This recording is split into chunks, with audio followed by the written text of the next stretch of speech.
Kita sering banget ngerasa udah sayang sama diri sendiri. Gak sedikit dari kita yang mikir, saya udah cukup kok ngasih waktu buat diri sendiri, sambil rebahan nonton Netflix seharian. Tapi, ini jujur aja, apa itu benar-benar sayang sama diri sendiri? Atau kita cuma lagi manja? Mungkin sekarang kamu ngerasa pengen banget rebahan seharian, makan makanan enak yang bikin mood naik, atau sekedar lari dari semua masalah. Dan ya, itu mungkin bikin kamu ngerasa nyaman untuk sementara. Tapi, kamu tahu nggak? Itu bukan cara yang benar-benar sayang sama diri kamu. Banyak dari kita bingung antara memanjakan diri sama menyayangi diri. Keduanya kelihatannya mirip, tapi sebenarnya beda banget. Memanjakan diri itu kayak memberikan kebahagiaan instan. Enak banget buat sesaat. Tapi sayangnya, itu sering bikin kita lupa untuk merawat diri yang sebenarnya. Menyayangi diri sendiri itu nggak cuma tentang ngasih diri kita apa yang kita mau, tapi apa yang kita butuh. Ya, mungkin kita mau mager sepanjang hari, tapi tubuh kita butuh olahraga. Mungkin kita mau begadang main game, tapi tubuh kita butuh tidur yang cukup. Disiplin itu kuncinya. Sayang sama diri sendiri berarti kita berani disiplin. Meskipun kadang itu nggak enak. Kadang kita harus menahan diri buat gak terus-terusan mager, buat bangun pagi dan olahraga, atau buat mulai fokus sama hal-hal yang lebih penting. Disiplin itu bukan musuh kita, tapi sahabat terbaik yang bakal bawa kita ke versi diri kita yang lebih baik. Disiplin dalam menyayangi diri adalah tentang bikin rutinitas yang sehat, yang ngedukung kita jadi versi terbaik diri kita. Ini bukan tentang jadi robot yang gak bisa bersenang-senang, tapi tentang tahu kapan harus serius dan kapan boleh chill. Kita berhak ngerasa bahagia, tapi kebahagiaan yang benar itu nggak datang dari kesenangan sesaat. Kebahagiaan itu datang dari keputusan-keputusan kecil yang kita ambil setiap hari buat sayang sama diri kita dengan cara yang benar. Ketika kita ngomongin soal menyayangi diri sendiri, seringkali kita kebingungan antara dua hal yang kelihatannya mirip. Menyayangi diri dan memanjakan diri. Tapi, kalau kita bedah lebih dalam, dua hal ini sebenarnya punya dampak yang beda banget buat diri kita, baik secara ilmiah maupun psikologis. Yuk kita bahas.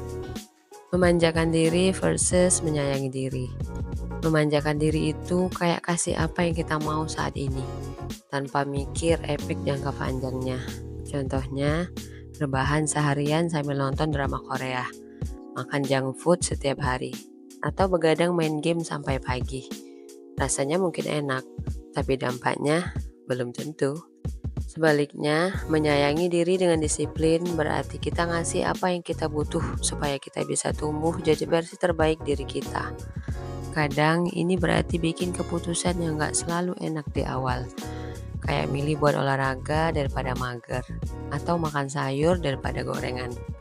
Secara ilmiah, apa yang terjadi di tubuh kita? Secara biologis, tubuh kita sebenarnya lebih suka rutinitas yang sehat. Otak kita dirancang buat merasa nyaman dengan hal-hal yang konsisten dan teratur. Kalau kita disiplin, misalnya olahraga rutin, tidur cukup, dan makan sehat, tubuh kita bakal merespon dengan cara yang positif. Hormon stres kayak kortisol bakal berkurang, dan hormon kebahagiaan kayak serotonin dan endorfin bakal naik. Hasilnya, kita jadi lebih bahagia, lebih sehat, dan lebih produktif. Tapi, kalau kita sering memanjakan diri dengan cara yang gak sehat, kayak sering begadang atau makan makanan yang kurang bergizi, tubuh kita bakal merespon dengan cara yang negatif. Kita bisa jadi gampang capek, mood naik turun, bahkan resiko penyakit meningkat. Jadi secara ilmiah, disiplin itu sebenarnya cara kita buat sayang sama tubuh kita. Secara psikologis, bagaimana pengaruhnya ke kesehatan mental?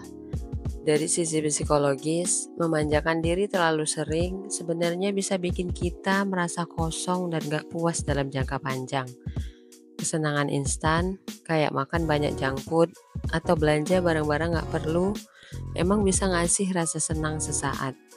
Tapi setelahnya, Seringkali malah bikin kita merasa bersalah atau nggak puas karena nggak ada dampak positif jangka panjang. Sementara itu, menyayangi diri dengan disiplin, kayak bangun pagi untuk meditasi atau meluangkan waktu untuk belajar hal baru, bisa bikin kita merasa lebih berharga dan punya tujuan. Kita jadi lebih percaya diri karena kita tahu kita melakukan sesuatu yang baik buat diri kita, yang nantinya akan membawa manfaat besar di masa depan. Mengapa disiplin itu penting? Disiplin adalah kunci buat mencapai kebahagiaan dan kesejahteraan jangka panjang. Ketika kita disiplin, kita nggak cuma ngelakuin hal-hal yang baik buat diri kita, tapi juga ngajarin diri kita untuk konsisten dan bertanggung jawab. Ini bukan soal ngekang diri, tapi soal menciptakan kebiasaan yang bikin kita tumbuh dan berkembang. Bayangin deh, kalau kita disiplin dalam olahraga, makan sehat, tidur cukup, dan belajar hal-hal baru. Dalam beberapa tahun ke depan, kita bakal jadi versi terbaik dari diri kita. Kita bakal lebih sehat, lebih cerdas, dan lebih bahagia. Ini bukan tentang menahan diri dari kesenangan, tapi tentang memilih kesenangan yang lebih bermakna dan berdampak positif buat masa depan kita. Jadi, menyayangi diri itu lebih dari sekedar memanjakan diri. Menyayangi diri dengan disiplin berarti kita punya tanggung jawab untuk merawat diri kita, baik secara fisik maupun mental. Memanjakan diri memang enak buat sesaat, tapi disiplin dalam menyayangi diri itu yang bakal ngasih kita kebahagiaan jangka panjang. Yuk mulai sekarang kita lebih bijak dalam membuat pilihan. Sayangi diri kita dengan disiplin, bukan cuma dengan memanjakan diri. Karena masa depan kita tergantung dari apa yang kita lakuin sekarang. Ingat, kita itu berharga banget. Sayangi diri kita dengan cara yang benar. Bukan cuma buat sekarang, tapi buat masa depan yang lebih cerah. Kita bisa dan kita layak untuk dapat yang terbaik. Jadi, mulai sekarang, yuk sayangi diri kita dengan disiplin, bukan cuma dengan memanjakan diri. Karena kita layak dapat yang terbaik, dan itu butuh usaha yang nyata. Terima kasih telah menonton.